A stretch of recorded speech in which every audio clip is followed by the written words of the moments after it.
Hello, everybody, and welcome to the show. Dave Emmons and a Strange Reality, and glad to have a lot of you people that follow me on Facebook, and I really have to thank you very much for that. I'm increasing numbers on YouTube, and I'm also on Rumble, and I'm on about 10 different Odyssey, Acast. I even got involved in that, and Reddit. So I'm just trying to spread out all over the place, and I'm doing my books the same way. I'm marketing my books more. I'm not a techie person. I'm not a marketing person. So I'm just straight right here, what you see. But that's what, just the content and the show. But I'm learning a lot more as I go. And I have a gentleman here that's pretty sharp, and he's one of the sharpest guests I've had, Brian Tseng, and everybody probably will know him. And he's a Facebook, he's all over Facebook, he's all over YouTube, and he's done a lot of work, and he's always detailed in what he does. And I always admire, the topics that he has and the depth of knowledge that he has about these topics. I just told him that before the show, and then he helped me out with a couple of tech things that Facebook was on to me about. It's something simple, but something I didn't know about. Brian Tseng, he works with targeted individuals, exopolitical situation, the Montauk Project, and others. He was an executive producer for the Full Disclosure Now conference at St. Pete Beach in Florida. I remember that. He is raising funds to galvanize the movement by directly supporting Montauk SSP survivors and experiencers and My Lab experiences. Brian's email and contact, and we'll give you that later on, and he might be able to tell you about it. But Brian Tseng, welcome back to the show. This is probably about the third time I've had you, young man, and I can call you young man because I'm a lot older than you. So, Brian Tseng, what do you got to say? What's going on with you right now? There's been a lot going on since the last time I had the honor and pleasure of appearing here on Strange Reality with you, Dave. And a big one, unfortunately, is many people in the community know that we lost James Rink, Yes. and I believe he's only 45. And his father announced it to a good friend, a mutual friend in the community, David Benson, announcing that at 2:30 p.m. Eastern time on 11/30/2025, James had passed. Yeah. And it was a huge shock to many in our community. Not a total shock to all of us because James himself had done a post about 2 months before he passed saying that he had Graves' syndrome and that was messing with his thyroid, which was messing with his liver and kidneys and heart. Hmm. And he was also getting hit, because according to James himself, he's saying in the months leading up to all of that, he's getting hit with directed energy weapons and it's being retaliated against. And this is not to instill fear in the community. This is to how there are ways that we can counter all this and work together, mind you. Um, and Well, something happened to me, Brian, with a direct energy weapon. It was in actually Livingston, Montana. I think people's heard this story, and I've had my show out on a couple of times. It was a sphere about 3 foot in diameter. I was taking pictures of it off the interstate, and it followed me in this little town. And then I come back out, and it followed me back out, and it sat over a little area, little a valley. And I looked at this thing, and I pulled the car over, and I didn't get out because the interstate, you don't want to get out on the interstate side. So I got off, and I just started taking pictures. And when I did, about the fourth picture, it started hitting me with energy. It was going vroom, vroom, vroom, vroom, like that. And the car was kind of vibrating inside the car, and then I heard this low hum, really loud low hum, and it just it was just all in the car, and it kind of dazed me. And then I don't know what happened after that, but then I started driving, and I thought my wife was sitting next to me, but she was already in Seattle because I dropped her off at the airport and I drove out, so we was going to make a connection, go through California and go through Las Vegas and Sedona and those places. But that's a long story. But I saw the sphere again in Idaho 4 hours later, if you can believe that. It was sitting over a small lake, and I looked over, and there it was, watching me. And it was did you feel sickened at all or negative effects from yeah, I getting? felt very weak. And my wife, when I got to Seattle, she told me, she said, my hands and my arms, she said, you act like a baby. I said, what's wrong with your hands and arms? I said, I don't know. I just feel weak. It kind of zapped me a little bit, but I was able to drive real well. So something protected me, I guess. They protect me. Did those photos develop? Yes, yes. I've actually put them on the internet. I did a show with Steve Mera, and he's got them on his YouTube show. And he did a good show, put that together for me. And I did my own on Facebook and YouTube. So yeah, those pictures are out there. But yeah, but the cell phone doesn't do it much good. You know, they take a picture with a cell phone at a distance, it makes it look real small. But I just wanted to break in there because I felt energy like that before in my house, and I kind of felt woozy, and I felt the vibration. It's like you're being targeted. Now I was followed the earlier part of this year by about four different people, four different guys, and they stopped and behind my complex, and they was watching me. One guy was, and I knew he was following me, and he's watching me. They do it to intimidate you. If you're talking about things like this, like we're talking about, you know, you too, you know, are involved in this, and you're going to be telling us a little bit about all this targeted individual thing. So I want you to tear loose on that, buddy, because it involves all of us. Go ahead. Yeah. Yeah. So, getting back to the targeting of James, and, here you are, Dave, with your own testimony. You've gotten experiences in the negative, not only perhaps getting hit with a directed energy type weapon. That was more from like a UFO or, flying spear type situation in your case. The targeting that I'm referring to is more, these are black budget, off book operations, rogue type or secret military groupings that are targeting whistleblowers, experiencers, and people who are being used or military abductees into these types of super soldier programs, Right. for example. Or you got targeting also more from the negative occult groupings who, like, they do ritual abuse and they have their own victims and they gang stalk. But people in our community like Penny Bradley, I consider her like a grandma bear of the secret space program Yes. community, full disclosure community. Um, apparently she said that she has either MRI or CT scans, I forget which, of her interior section of her torso where she was hit with directed energy weapons. And even the doctor apparently noted that, yes, it looked like burning of the tissue from the inside out. Like, so that would be consistent with like a microwave radiation type burn. And we do know that these things called, for example, LRAD, I forget what it stands for, systems where you can zap people from afar and make them feel intense pain or heat, Yeah. or probably turned it up enough, you could cook them, I'm Yeah. sure, right? They And get so headaches and they get nauseous, right? It's like the Havana syndrome. that, Uh, and then that would, yeah. the Havana syndrome would probably be part of that because, whether it's a type of microwave radiation or other scalar wave or frequency radiation, the effects on whoever the intended victims are generally aren't pretty, including like brain damage and stuff.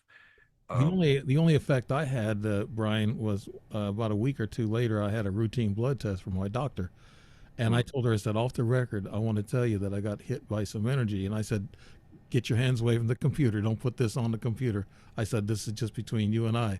And so she said, okay. And I told her, and she said, well, it could cause, some, biological, problems if it's too long. But here's what happened. My blood test, my red blood cells elevated. It's the first time in my life they've ever been elevated. And that's what you get when you're in a higher elevation. Your red blood cells increase in a higher elevation. And it you could, carry more oxygen, yeah, compensate. yeah. So is that a symptom? Blood cells, red blood cells increase or white blood cells increase, Brian? I'm not sure. I mean, I have a biochemistry, degree and medical advocacy. I'm not a doctor.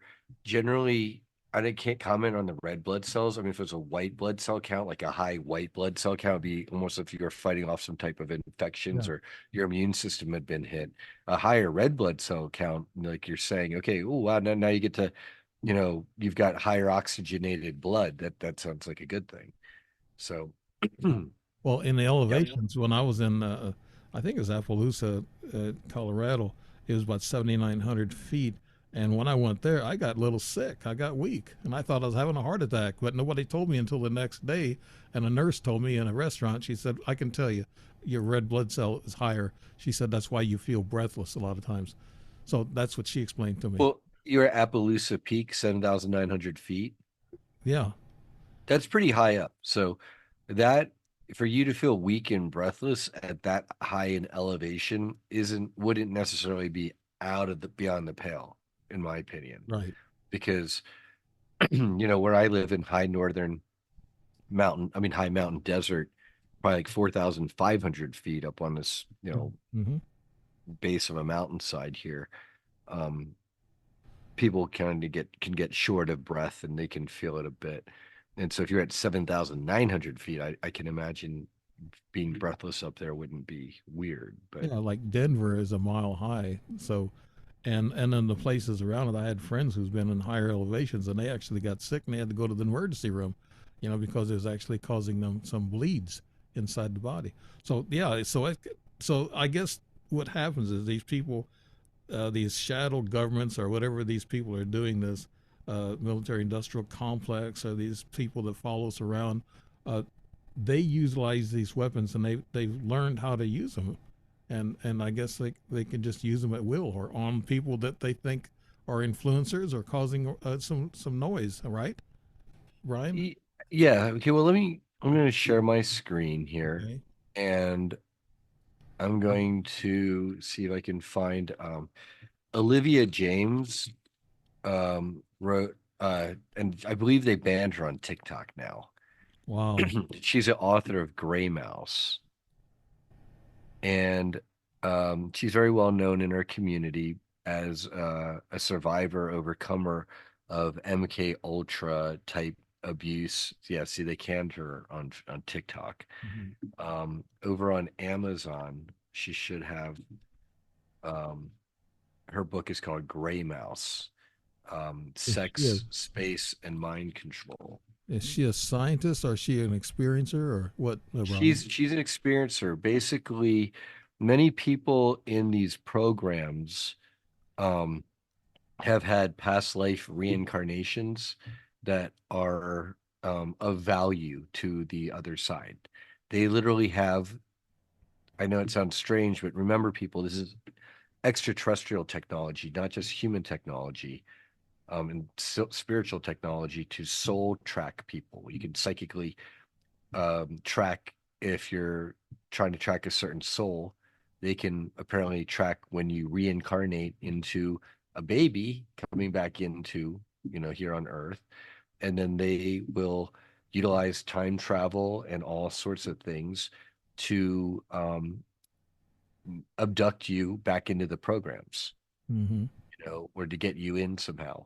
Or they find that you know, you're just normally blended in the human population, and then you're being visited by UFOs and your ET starseed family. So now you're being targeted by negative military operatives who want to take advantage of you, knowing that, okay, here's a person who has some kind of starseed lineage or DNA, maybe they have psychic abilities.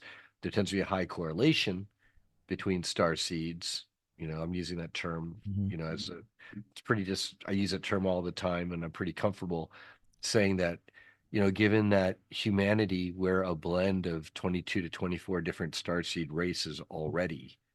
And then spiritually, we live many lives and reincarnate all over, including off planet and other star systems. And then here as humans, right? Then you can have negative rogue ET type governments who are taking advantage of people who they know, uh, you know, have abilities that are valuable to them.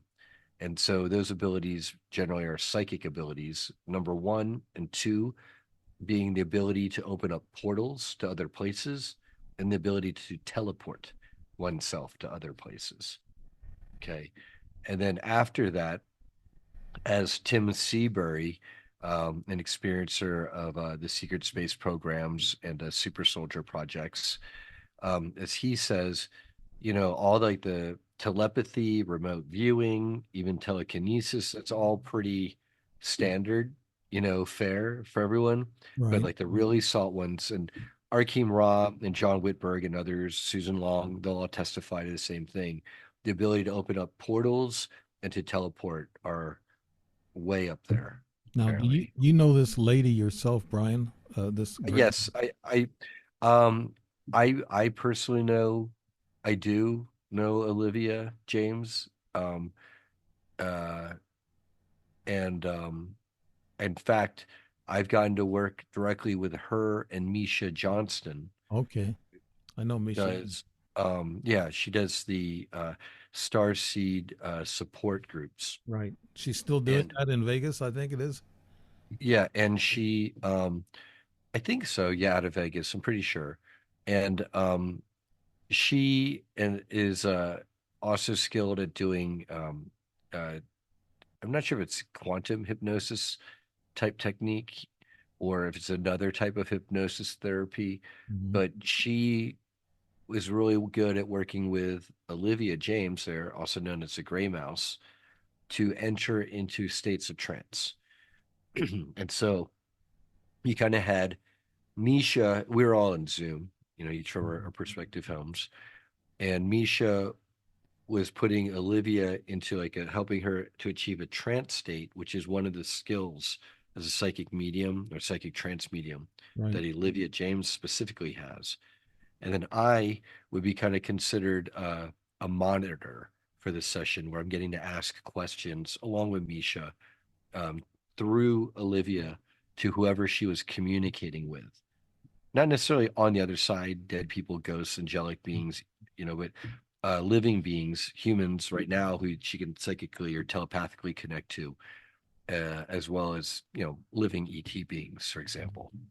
I have a terminology that I come up with, Brian. I don't know if you'll dig this or not. Dig, I said that states my age right there. Dig, uh, but the I s- a lot of people that are experiencers, they don't like being called experiencers. They like they like being called the other. What are several things they like being called? Uh, I guess contactees, and I got another new one, unwilling participant. Yeah, and it depends on the scenario. I've met and spoken with everyone on the spectrum where all ETs are great because they're all their lives they've only experienced or recall experiencing positive, amazing, angelic being type ETs, almost some of them. And then other people, they've had the 180% 80-degree opposite, horrible, terrible, just abusive experiences with very negative type ETs and everyone in between. Yeah. And Why do you so, think that is, Brian? There's a difference well, between. it's pretty simply because we have a very wide, vast galaxy and universe of galaxies. And because humanity is a hybridization project of 22 to 24 different starseed nations coming together to blend their genetics into us, the humanoid form as we are put together genetically as basically a master template. Mhm. So you get all these other ET races where their civilizations are easily hundreds, not thousands, not 10,000s, if not into the hundreds of thousands, millions of years old, especially when you throw time travel in there. So we're talking linear time. And they, by traveling far from their home planets, um, a lot of times they lose, for whatever reason, the ability to biologically breed on their own unassisted. They resort to cloning. They resort to all sorts of enhancements and things like that. And as you get further down the editing chain, it gets harder and harder to go back. And apparently, there are particularly a lot of the gray type beings Right. have fallen afoul of this. And so you're going to what a lot of people who are contactees, experiencers, unwilling participants, if you will, in some of these programs, they say that the human genetic, like on the black market, human genetics is hugely valued on the intergalactic black market. Wow. Well, I should be making some money because I remember about three different times that I had a hose directed towards my groin. This has been some years back. And I also know that there's a young girl, about 15, that's following me around, and I see her in in weird places, weird. Oh, she might be a hybrid daughter of yours. Yeah, that's it. That's exactly because I met this her mother Hiroko in 2010 in Sedona, and that's when the night in my lodge room that they had that hose between my legs. So she needed the child. She told me, and I don't know why she kept telling me she needed the child. She didn't give out any information. For all those men in black out there, they didn't give. She didn't give me information. So there's lots of human ET hybridization programs and projects out there. Mm-hmm. Some, it seems, to help restore the virility, if you will, of ET beings. Mm-hmm. Others may have a more nefarious purpose where they're trying to breed hybrids for super soldier programs where the children are going to be taken away and used for nefarious purposes, unfortunately. Yeah. And then everything in between. Why do you think that now that girl knows where I'm going to be? You know, the six Well, times in this past less than a year. well, she's with a program, and that means that she's your hybrid child out of one of these programs that some group is involved in, and as such, she especially is a very highly valued asset, and you as the paternal father of her are have a connected value. You on your own, they don't give Right. I Yeah. don't know, who knows? I don't know how to say that, but because of her, for sure, you're going to have that collateral value Yeah. of being a father human connection. Because you know what, one of the reasons why a lot of people who have these contactee abduction type experiences where they're brought up into space and they're told to hold what looks like a ET human hybrid child Yes. is Yes. because it could be their child in particular, Mhm. one of their children. Yeah. And they're finding that there's a failure to thrive in a lot of these ET human hybrid children if they don't get any contact, or at least enough contact, physical human contact, particularly with their parents. There's that bonding. Yeah. And so, the Y Files, they just did an episode about, I think it's called Rachel's Eyes. Yeah. It's a testimony by Helen, I forget her last name, but she, in it, they were talking about the human ET hybridization, the humanization project where they're trying to hide or see if they could get a human ET hybrid to blend in. Mhm. Apparently, it was a failure, and then these dark military groups, ATIC, Advanced Intelligence, whatever, AITIC, not to be confused with ATIP, um, they eliminated that Rachel, the human Zeta Reticulan hybrid Yeah. child. The story of that I remember.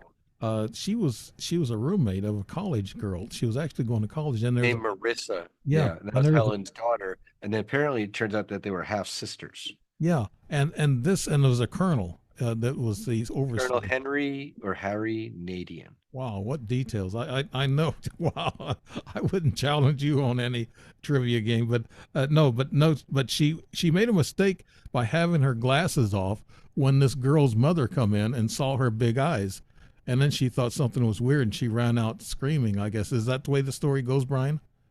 Well, wasn't, at least as the Y Files recounts it, it wasn't anything. I mean, at least that I remember from Y Files, and I've got the book on my shelf. I began it. I didn't get as far, and so I was thrilled to see the Y Files, see AJ recounting it. I'm friends with his brother and fellow executive producer Gino, who's amazing. And but yeah, in it apparently, um, Marissa, the mostly blind roommate to this ET human hybrid Rachel, over time she was noticing her eyesight was returning, and so then she was recounting this stuff, and then yeah, at a certain point, it was Men in Black had come into the apartment she shared with Rachel, the hybrid, and the Men in Black were causing such a ruckus that I guess it forced the Colonel, Henry or Harry Nadian, to meet with Helen. Heck, as the mom came, uh, Marissa called the mom the next day saying these Men in Black are type, goons. harassing Rachel.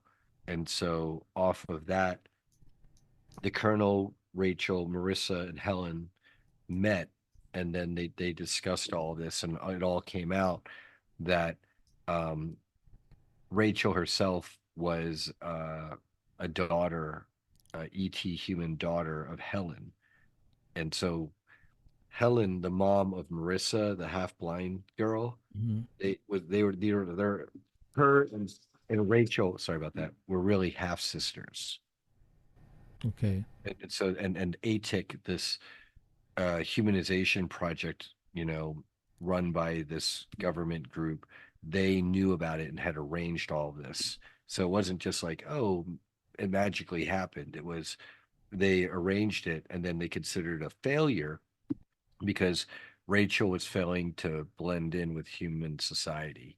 And then as AJ notes, or whoever from the book notes, the military, at least a lot of these darker groups, any assets that they see go rogue or aren't usable, they tend to liquidate.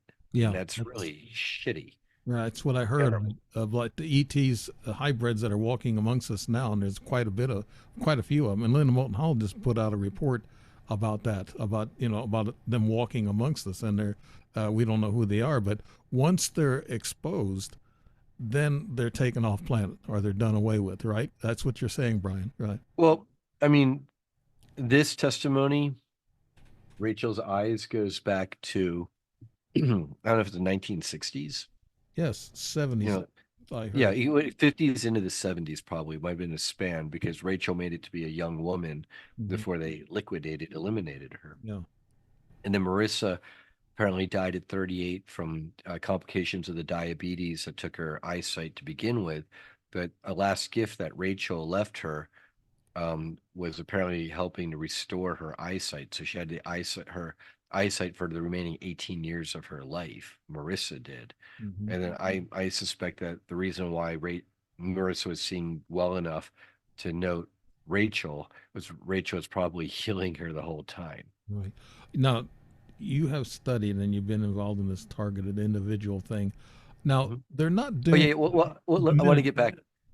This Okay. takes me back to Olivia James. That session, we had Olivia James, the Gray Mouse, use her psychic abilities Okay. to first remote view who our handler attackers are, the people who would be hitting us in our community with directed energy weapons. And That's the she honed question I in was on going a to ask you. Actually, that was the question I was going to ask you. Who does all this and who they well, do it the to? group that she honed in on through her remote viewing, she was taken to a group of basically mostly white guys called she got the name the Princeton Group, but they were actually in Atlanta, Georgia, or that region. Hmm. And if you were to see any of them individually, they would look like an insurance company executive with a briefcase Yeah. full of like files with people's names and personal information.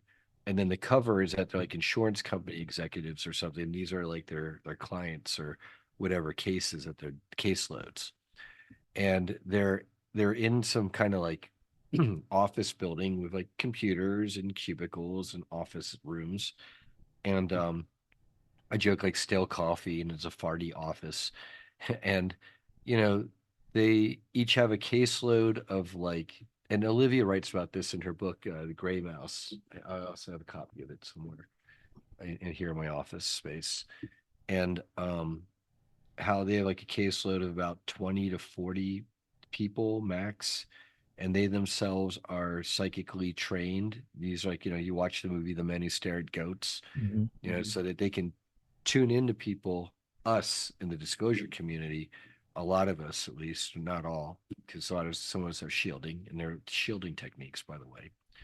Um, and blessings and protection and prayer and things you can call up down to help block them out in the name of Yahushua, the Christ, Yeah. and God's source, the one. And uh, with these handlers, they can psychically tie into you. or they have technology too. So there's also voice to skull technology, but it's also two-way. So that would be, if it's technological, synthetic telepathy, right? You've got all sorts of ways that they can snoop on you, not only through all the cameras in our houses and our TVs and Yeah. built into the monitors and phones, but through our Wi-Fi networks and Yeah. things like that. Like they're watching Because us right now, or yeah, right, they watch me quite a exactly. bit. I've heard that, heard that. So yeah, these men in black or these insurance execs, the ones that I saw looked like construction workers that were following me around. These Oh are, yeah, well, yeah, yeah, and they'll probably, you know, so and then they can probably assume whatever type outfit, uniform, costume that they got to put on to try to track you without sticking out too badly like sore thumbs. hmm While at the same time, at least as far as this group is concerned, and Nathan Cizik, he's also another, contactee experiencer survivor, because he's kind of like all those things in the community, also known as the Howjayan contactee. He talks about how for the longest time his handler was telepathically speaking with him. They'd have full two-way conversations, just like Olivia and I were speaking with these handlers, and Misha Johnson through Olivia. Because what happened was, she basically was she has a technique, and generally I'm not advocating for people to use this technique. It's basically psychic espionage. It's highly invasive. It's not something normally one should do. At the point where there are people who are literally attacking us and trying to eliminate us and kill us off, and we're trying to find out who they are, and we need to psychically target them to find out who they are, not to harm them, but to find out who they are and even directly communicate them with them, which is what we did, then I am not opposed to that. That's like a self-defense action at that right, point. yeah, anything, yeah, I would lie for somebody's life, but I don't generally want to lie. But Brian, can you tell us what people are targeted? Could it be? I heard it could be the simplest of influencers like me, that influences people with a book or with podcasts. What they said through Olivia is they're retaliating, especially against podcasters and event organizers who are basically getting this type of message out. I see. And it's not just any message that you and I are getting out, Dave. A lot of people like Lex Friedman, I think he's kind of boring, no offense. He gets all these like views and hits, and he seems to be put all out there. And all his testimony that I ever heard on his show from people is this very vague Pentagon hearing type level stuff. Whereas we're naming like the names of the ET species and time travel programs and underground bases and hybridization projects and all this stuff. Yeah. They don't want that. And so they not only limit us on the cyber level by with the algorithms to limit views and sharing and all that, but they also will then utilize the puppets, basically the pawns in the Princeton groups, who they have caseloads and they target people, and you get on their lists because you're in the programs yourself, because you've been abducted, and they use you as a super soldier, and you've seen things that they don't want you recalling and talking about, especially apparently for James Rink. He may have been about getting the other side, from what I can tell through my sources. I'll just leave it at that. You know, um, is that the other side was afraid that he was going to start talking more about the child human trafficking aspects of the Montauk Project and the affiliated super soldier type projects and the deep underground bases. And not only that, he might have been getting enough recall to start revealing where some of these like locations are, whether it's a bases or human trafficking warehouses or whatever. That's I don't want to say it with full certainty, but that's something that a lot of us, some of myself and some of my circle in the community, what we believe is maybe, or what we speculate, let's leave it at that, um, may have been the case, for why they're attacking him so heavily. James started supersoldiertalk.com, maybe at least by 2014, and maybe earlier, maybe by 2012.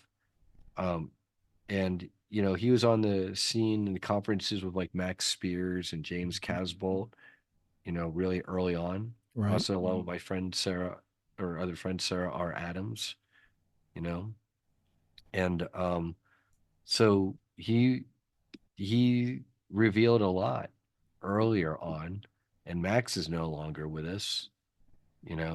Max Spears. Right. Now James is no longer here, and there's been a lot of attacks on people in the community. I mean, I in constant communication with people who are getting attacked in all sorts of ways.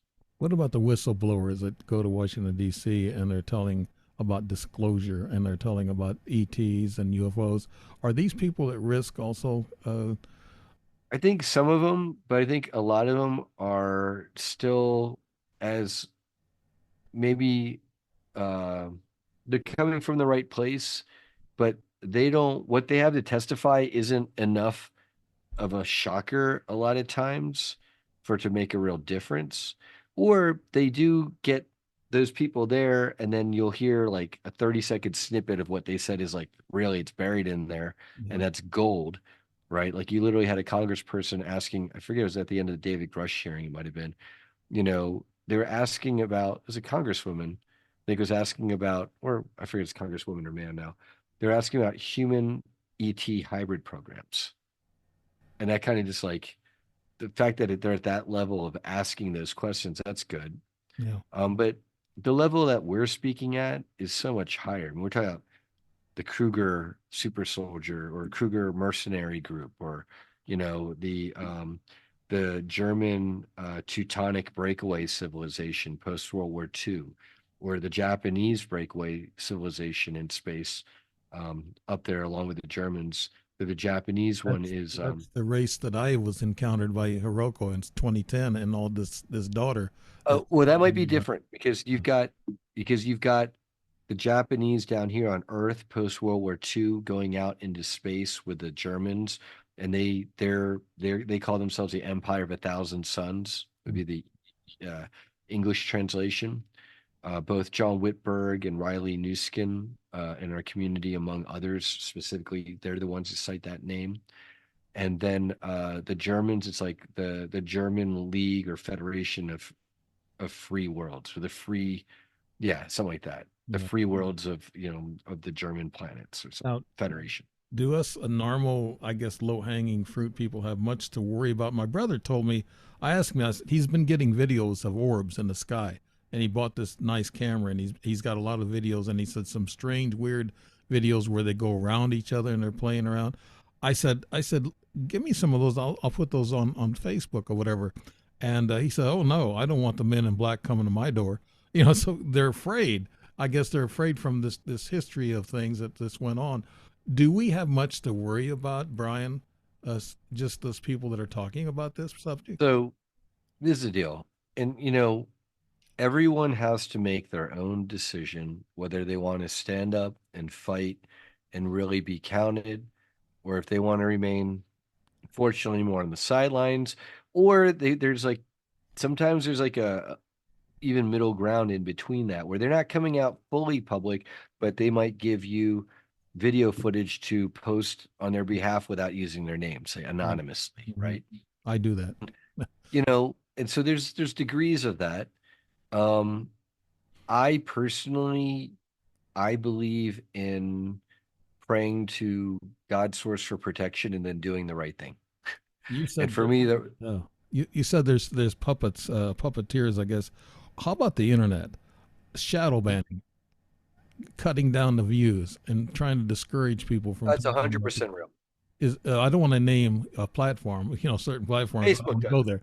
Yeah, yeah, YouTube does it. all over. Yeah, internet. No, I guess, oops, sorry. I was going to edit that out, but yeah, depending on the platforms we show this on, yes. Yeah. Yeah, so I'm just wondering. It's all across the internet. Let's just say it that way. And we'll and I know that happens because I've had other people tell me too. If they're talking about certain subjects or they got certain guests, their numbers are going to be cut down in half. I don't know how true that is all over around, but I know I've been cut down in half sometimes on a lot of different shows. Yeah, So I mean, people have literally found their channels losing subscribers, yeah, and people aren't unsubscribing; it's they're being unsubscribed. yeah, Um, we know that the head of, I just say names of YouTube, Janice Wojcicki or whatever, I forget her name, but she was basically, there are the receipts now, or the records are out there that she was getting paid by the Biden administration, her platform, to basically run certain lines on certain, medical, uh, you're talking about the whole thing, right? The mhm, vid thing, yeah, right?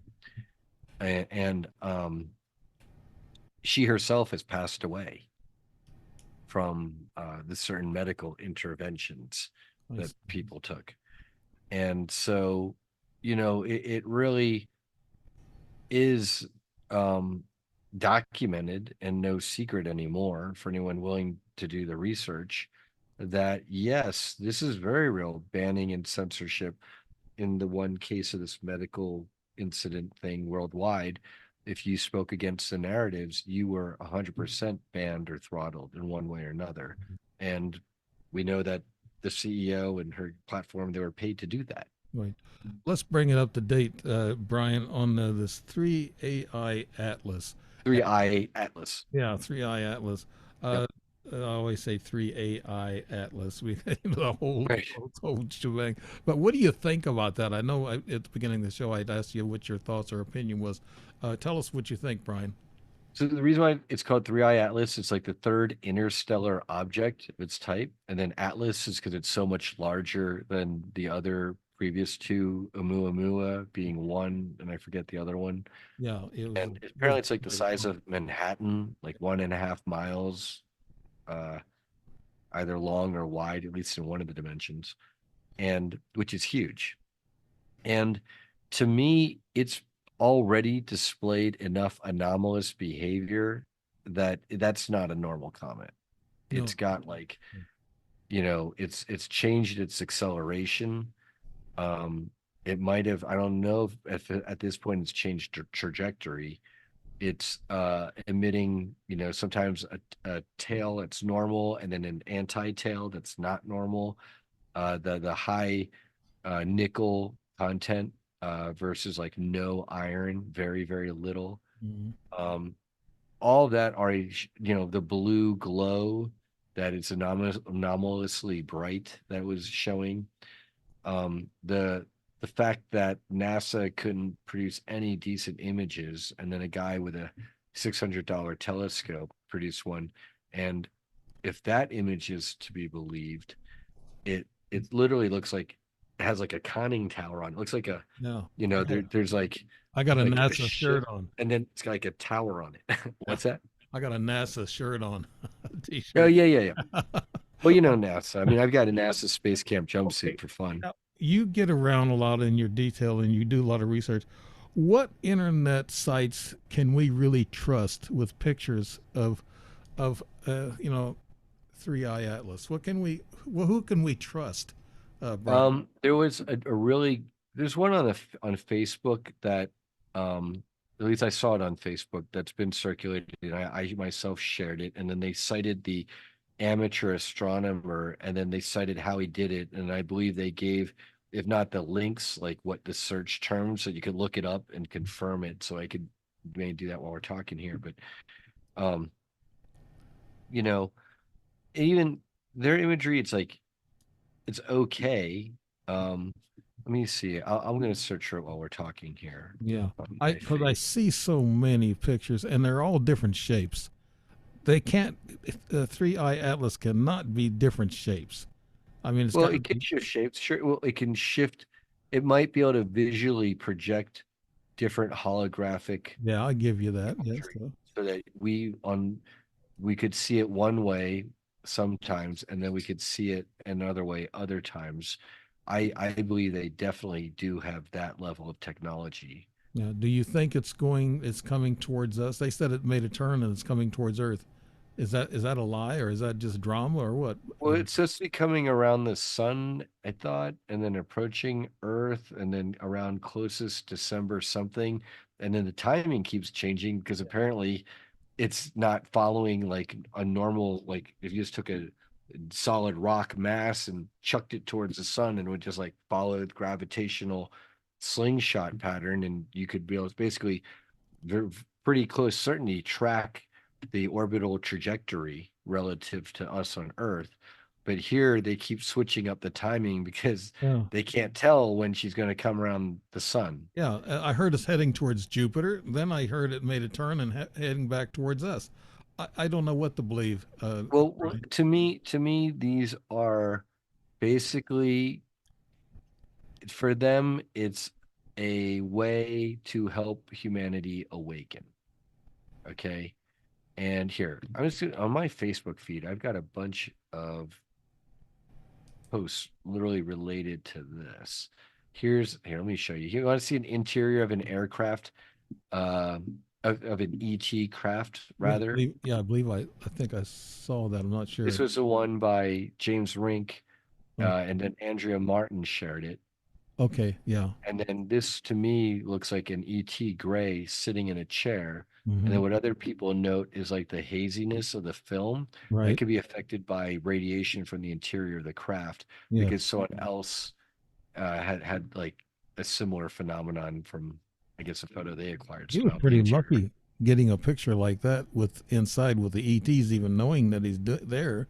That's luck there, uh, Brian. Yeah, I have no idea. Yeah. I'm not. Yeah, and then um, I know here on my Facebook feed, I shared this. I've seen other video from other astronomers of these giant spherical craft, which Yeah. some of them look like they're coming out of the sun. And I'm told by multiple people in our community that yes, our sun is linked to all other suns with a Okay. portal system. And then literally the author, my favorite author, he passed away unfortunately, Ian Banks, author of the Yeah. Culture series. Yeah. He wrote a book called The Algebraist. And I think it was that book that also puts forward this concept that all stars, including our sun, are linked together to some kind of Stargate network. And so this is an ET craft, must be ginormous, or at least the shield around itself is huge. Yeah. Because Probably came through the sun, one of the portals, and now it's refueling and then it's going to be on its way. wow, and with the heat of the sun, and these craft can go through the sun and then come out and get refueled. Brian, Yeah, that's because they have shielding, because they yeah. have the shielding, and then some of them might be higher dimensional. Hmm. I mean, there's all sorts of Yeah. levels Yeah. where then they don't, if they're that non-physical, etheric, then it's hard for me to say. I'm only speculating at that point. Yeah, me too. I can open my mind up to the consciousness, to the thought of what you're saying, and how they move around and through, and dimensional or interdimensional, critters, whatever. But that thing with the sun just blows my mind, because we all think that the sun is so bright, so hot that you get near it, you're going to be toast. So Well, if you have high enough technology, you can shield yourself and fly in and around it. yeah, yeah. I know we got craft satellites that went near to it, but not close enough to be toasted. Now, why do you think? Now they claim that there's other craft out there following, the 3I Atlas. There are other craft out there, and they're what are they showing us? Are they demonstrating? Are they going to come here and talk to us, Oh Brian? yeah, yeah. So my understanding, at least what I believe in the case of 3I Atlas, I liken them to a giant party boat cruise ship, and they're kind of like going off in the distance around us on our little island here, Hmm. and they basically people are on the decks doing the conga, and they're shooting fireworks, and they're basically doing everything they can without overdoing it to get our attention Yeah. here on the beach, wishing like, what's going on that ship over there? Yeah. That's off in the distance. It's really wild. That's not normal. Right. And I believe that they're literally beaming frequencies at us and the planet and the nature, the animals here, and all the beings. And they're helping to raise the frequency and vibration while they're at the same time observing us. And but they're not going to like pop out and send like ships over and we come in peace and all that. But they are by doing what they're doing, elevating humanity's consciousness. And then I personally think that it's a decent contender for the blue Kachina for when Mhm. they were when the comet was like shining all blue and bright, and that the blue Kachina of Hopi Right. prophecy, Hope he's, yeah. with and everything going on right now on our planet with humanity makes me think a little bit of that. But it's hard for me to say. The people that I talk to, they pick up that they're living beings on the ship. It's a huge mothership, and they're all positive and in general. Yeah, I heard of And reptilians. Somebody said, a remote viewer said there were reptilians on the ship, well, Brian. yeah, yeah. Sebastian Martin, I think, is saying they're more on the reptilian side, Hmm. and that they might be more negative. Other people say they may have reptilians on board, but they're not necessarily negative reptilians. Yeah, there are. Yeah, but there are also lots of other species, Right. and then that they may the comet or the Three Eye Atlas, the craft might have been even attacked by negative draconians, but it was like rebuffed. The attack was rebuffed. Well, let me ask you, Brian, about yourself. Do you feel the frequency or the reset that's going on in your body right now? I'm eating way less than I used to, Yeah, me too. food wise. Uh, it's hard for me to say about sleep. I feel like I'm getting less sleep, but it's more efficient. Um, so I feel in general good about my ascension symptoms, but at the same time, at least that part I feel okay about. But I think it's been a wild ride, especially me included. Um, just as the energies are elevating and all the solar flares and the Schumann resonance and people are on edge, I felt a lot of the stress and tension and just in my gut sometimes. And then other times I feel more at ease. I think it's a real transition period. Like literally we just came out of like 5 planets retrograde with like Chiron being 6. If anyone, knows their astrology and retrogradeness, and we can talk about that. That's a whole nother subject, but I Yeah. can definitely comment on that as Yeah, well. yeah, I'd love to have you back. I mean, to talk about different things. But now I also heard from a remote viewer that they're coming here to pick up star seeds, and you mentioned star seeds earlier. Do you consider yourself a star seed, or how do you determine whether you're a star seed or not, Brian? Well, the definition of a starseed can be as simple as anybody here as a human who has a past life or they incarnated at least once, but generally more into a different race, an ET race, or they'd be extraterrestrial to us humans, you know, and lived enough lives amongst that ET race that um, when they incarnate here as humans, they still can bring along certain qualities and abilities of that ET race that they were part of. Yeah, remember And so that? that we start. Yeah, that gal I told you about in 2010 in Sedona, Hiroko. When she come up to me, and she smiled and looked at me, and I said, "Are you going hiking?" She goes, "No," and she says, "I'm here." She said, "We were supposed to meet." I said, "We were supposed to meet," and I said, "Do I know you?" And she goes, "No." I said, "You know me though, right?" She goes, "Yes, I know you." So that kind of gives it away in a way, and that's what well, she did make another Freudian slip though while she was talking to me. She said that, "When are you humans going to figure it out? There is no time there is no age. And so that was a big slip on her part. And she kind of looked around and like she said something wrong, but she never ever give me any details. But she brought her two sons to me in 2011, a year later, 5 months later, to my house in Illinois. And Was there any resemblance to you?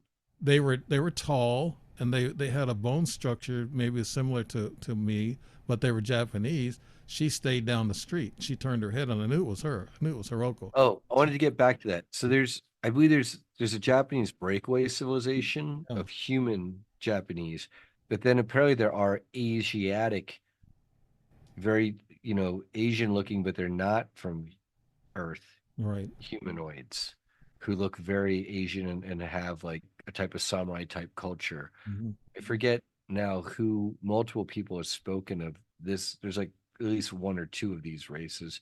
Jean-Charles Moyen, for one, I believe, talks about them as well, and his partner Melanie Charest, and yeah, Then so it then they might have said been a there's a breeding program uh, to help restore the virility of yeah, this Asian-looking ET race, not the Japanese breakaway civilization. yeah.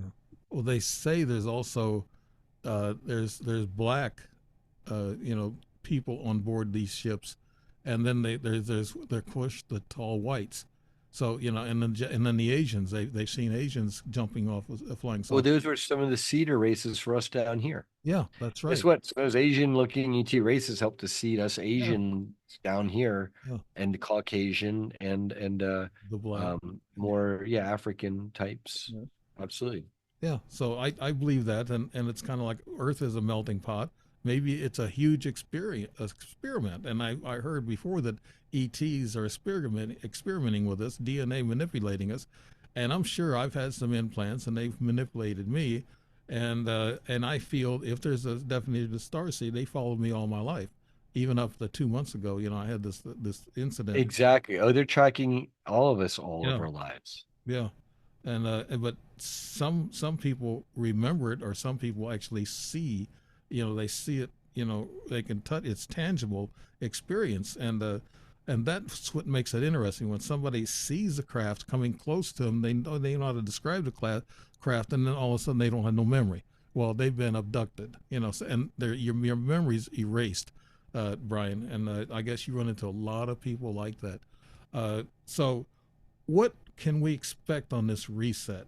Whenever there is a reset, would that happen in 2012, the Mayan calendar, whatever? Brian, could you give us some insight So on I think the Mayans in their calendar might have been, in the calendar time and manipulation, it could have been, some people say 2012 is off, it's really 2021. Whatever it was, I think that it's close enough. We're at a period where humanity is undergoing a huge change. Sorry about that. From being enslaved by negative ET races and that? Elites. yeah, the elites who are basically their puppets. Right. Okay. Some of them, they consider themselves bloodline families or whatever. I'd see them as more inbred, basically, and not that's not good. It's not healthy. Um, and it shows. Yeah. And yeah, uh, the light is going to win. We're going to liberate humanity. And is it going to be pretty? Is the process of giving birth pretty? No. But is what we'll get beautiful? Yes. Do we have to go through this process? Yes.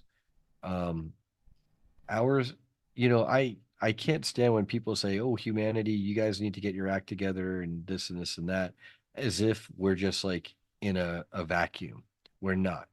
Humanity is more like that beaten down person raised as a child who's been abused and brainwashed or manipulated all of our societal life. Hmm. And then we've got all these wars because of, again, more manipulation. Right. And then we get criticized. Well, humanity just can't get our act together. We're always fighting. Well, maybe if you didn't have these like three-letter agencies and these so-called elites doing dark magic and manipulation to like cause these false flags and wars and things to happen, we wouldn't have quite so much fighting now, would we? Yeah, Right. I was asked a question, Brian, on Facebook on a comment one time from somebody that follows me, and they said, "Why don't they want disclosure? These people that are in power, why don't they want a disclosure? And why do the elites not want, I can answer disclosure?" that My answer because was, they yeah, are using weapons that are been, I guess, back engineered by the ETs. They're using weapons and they're using them on us, and they don't yeah, want us to know what they're using on us. Is that right, Brian? Is that what your thoughts are? that's a big part of it. Yeah. They've signed bad deals. They've allowed a lot of us to be abducted. They themselves, these programs, part of the government, have um, abducted us in themselves and abused us like their citizenry and people around the world. They've stolen trillions of dollars of our taxpayer money, Mhm. these underground bases, while society is like nutso up here Right. on the surface. They've got off world colonies and ships and, you know, cored out asteroids like Sirius colony as cited by Tony Rodriguez and others. Yeah. You mentioned Yeah, Betty Bradley. Now she says there's bases on Mars and on the moon, and yeah, all over. they have fought battles in outer space with other ET races. I guess that's the super soldier concept that we're talking about, right? Yeah. So her and I'm not sure about I know about Penny, which talks about, I believe, Mars Defense Forces and Nachtwaffen, Yeah. Dark Fleet. I know Jason Rice and Rebecca Rose, they also talk about, and others talk about Mars Defense Force. Arkheim Ra speaks about the spiders on Mars, like giant telepathic spiders. Um, and apparently, I think John Whitberg and others talk about how, because the moon and Mars are already so populated by other ET races who already have a lot of jurisdiction over, Right. especially the moon, apparently, um, that the the breakaway Germans and Japanese quickly wanted to get off the moon and Mars and further out into the stars where they wouldn't be so heavily taxed, however, by, say, the Draco reptilians. Okay. And so, yeah. To bring this discussion to a slow end, could you tell us, in your opinion, and I respect your opinion, I always did like what you had to have to say and what some of your details are and your studies and research. What do where do you think we're heading now, Brian? Into our Star Trek future, after a lot of tumult and turmoil, and it's society, we all individually, to a large extent, get to make our choice of how we want it to go. Do we want to stand up and be counted and move things along faster? Do we want to hide in the shadows? Do we want to half-ass it, if you will? Um, again, though, having said that, I can see where, Penny Bradley, she urges caution. She's seen a lot of people step out, get targeted, get ridiculed by their own families, have their jobs and, professional lives and personal lives just messed with, if not destroyed in some Mhm. cases. And so, I do urge, I appreciate the caution. I'm not saying, just throw caution to wind and jump in there 2 feet. I'm not saying to be totally afraid, but I'm saying we make peace with yourself for what kind of future you want to see and then act accordingly. And the more of us act accordingly, big reason why the other side has launched Project Oblivion against us and or has doubled down, apparently, resources and personnel and severity is what they told us. Dennis Pearson, I think, is the name of the one handler we spoke with through Olivia James of, telepathically tuning into these Princeton group guys in Atlanta. He said, for the longest time, you disclosure people have been laughing stocks, and the mainstream society has thrown tomatoes at you or ridiculed you and paid you no attention. But more recently, um, you disclosure advocates have been reaching too many people with too who are giving too much credibility to your information, like they're Right. starting to like say, hey, maybe this is real, Right. that it's starting to negatively impact their programs that we're all disclosing and reporting on. And the other side, they don't like it, and so they're going to retaliate against us. Yeah. Project Oblivion sounds scary. That means that they're going to really eliminate us totally, Well, Brian. and silence us, and doesn't have to eliminate by kill. You can just neutralize and keep people from talking. I see. And one of the counters to that is we need as a community to work together better. We need to set aside our egos or heal our own egos and work together with each other and not snipe. And then at a certain level, those who are ready can combine our abilities: remote viewing, calling in prayers, blessings, protection, God's source, you know, Christ consciousness, and people who can astral project and, help to undo a lot of the harm that these programs have caused and are causing to this very day, Yeah.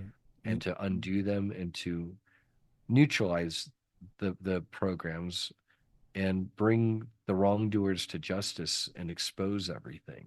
Yeah. And that process, along with the positive ETs revealing themselves more and more and more, um, as they already have in their skies, like I'm just obvious, anyone can go out any night and see the craft. Um, You I mentioned think, you mentioned yeah. people sniping at each other, Brian. Okay. I get that we're gatekeepers, the UFO gatekeepers. You know, the big names in UFOs are always on TV and everything. Well, Mhm. they gatekeep in a way, and they only accept certain stories that's going to benefit them. And us experiencers and gatekeepers are sometimes our own worst enemies when it comes to disclosure, Brian. Exactly. Yeah. Exactly. Because the people outside of the community who are trying to figure out what's going on, when they see us infighting, it it's hard enough for us to get credibility when like everything's a-okay around us and there's no colleagues or erstwhile colleagues throwing tomatoes at us. People on the outside, that doesn't look good. And that's where the Corey Good debacle, when that lawsuit where he claimed all the secret space program super soldier stuff was his intellectual property, when people have been on the scene 10, 20 years before him, okay, but it's now his intellectual property, that set the movement back 5 years with Johnny and Jane Public. Yeah. I see. One last question before we go. What is your impression of being called a matrix here on Earth, Brian? Are we a Well, matrix? I think we live in a base reality that has negative matrix overlays. Okay, so that the matrix is more or less like a negative energy instead of a positive, is what you're saying. Yes, well, yes, because part of it is Earth has been, over time, the grand experiment of humanity. We've been hijacked by the Anunnaki, negative Draco, reptilians, and negative gray types. Right. And they've put in apparently soul traps and all sorts of things to recycle humanity here on Earth over and over and over for thousands of years. And so that's known as Earth, the prison planet model. Yeah. And the matrix overlay is all the things that they do to perpetuate that. And that's what's being undone now in this day and age, with full disclosure as being a key part of that, That's and great. elevating the spiritual frequency and vibration of all of us humanity as a whole, because we can vibrate in truth only if we have disclosure. Yeah. Otherwise, we're living lies and this distorted ideas of we're the only intelligent life out there, blah, blah, blah. Just the really dumb stuff that keeps us at a really Yeah. lower, fearful state. Hmm. Okay. In closing, Brian, let's hear from Brian Tseng and what you're going to be doing next and what's your next steps in your process, Brian. Well, I'm still got my team in the process of launching the Full Disclosure Network, figuring out how we want to do the next year's 2026 Full Disclosure Conference, um, launching an affiliated cryptocurrency with the network to help uh, through a value proposition drive and fund the full disclosure movement as a whole. Going to continue to be doing interviews and shows with you and you know out front, while also working with people behind the scenes to strengthen the community and to protect the community. And so we're working better together and we're less vulnerable, not only to the programming that was installed in many people in our community, but also to kind of put on the armor of God and strengthen up each and every one of us so that we're hard targets, not soft targets Right. for these, handle or puppet types. I got to confess, a couple of months ago, I almost wanted to stop podcasting after I got attacked by that sphere and that energy hit me. And like you were saying about the microwave energy syndrome, that's a little scary because it can cause brain damage. And I have a science friend of mine. He's a PhD, and he actually was I guess you would call him. I don't know. This was back in the '90s, and he was a whistleblower on a UFO, but he's also in the military. And I don't want to say his name or anything, but he's had some medical problems with blood a vessel bursting in his head.